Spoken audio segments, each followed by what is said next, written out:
திருச்செந்தூர் கோயில்களை மழை வெள்ளம் சூழ்ந்திருக்கிறது. இது தொடர்பான தகவல்களை செய்தியாளர் செந்தில் ஆறுமுகத்திடம் கேட்கலாம். செந்தில் ஆறுமுகம், தற்பொழுது அங்க இருக்கக்கூடிய சூழல் என்ன மாதிரியான பாதிப்புகள் ஏற்பட்டிருக்கிறது கோயில்ல? திருச்செந்தூர்ல 2 நாளாக கனமழை அதிகமாக பெஞ்சிருந்தது.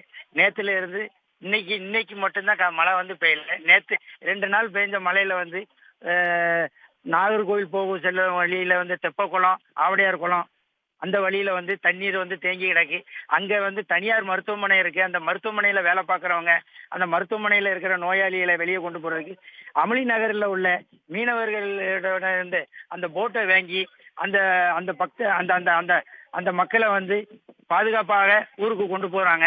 இது போக ஏகப்பட்ட இடங்கள்ல தண்ணீர் தேங்கினால திருச்செந்தூரே ஒரு தீவாக காணப்படுகிறது.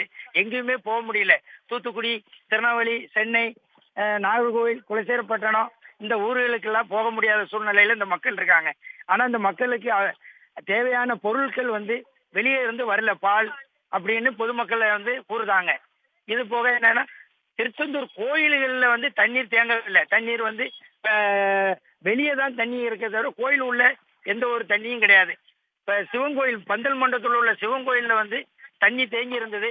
அந்த தண்ணியுமே கோயில் நிர்வாகத்துல இருந்து எடுத்துட்டாங்க. இது போக தீவிரமாக அரசு அதிகாரிகள் எல்லாருமே தீவிரமாக வேலை பார்த்துட்டு தான் இருக்காங்க. இருந்தாலும் கனமழை காரணமான இந்த தண்ணீர் இன்னும் வடியாம இருக்கு.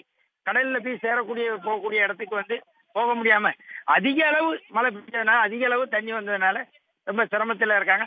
பொதுமக்கள் எங்கேயுமே போக முடியாத அளவுக்கு இங்க 2 நாளா நேத்தும் கரண்ட் கட்டு, இன்னைக்கு கரண்ட் கட்டு, முந்தா நாள் நைட்ல இருந்து இங்க கரண்ட் இல்லாம பொதுமக்கள் அவதிப்படுறாங்க.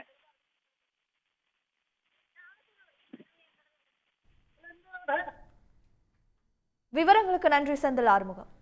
உடனுக்குடன் செய்திகளை தெரிந்து கொள்ள சன் நியூஸ் பெல் ஐகானை கிளிக் பண்ணுங்க.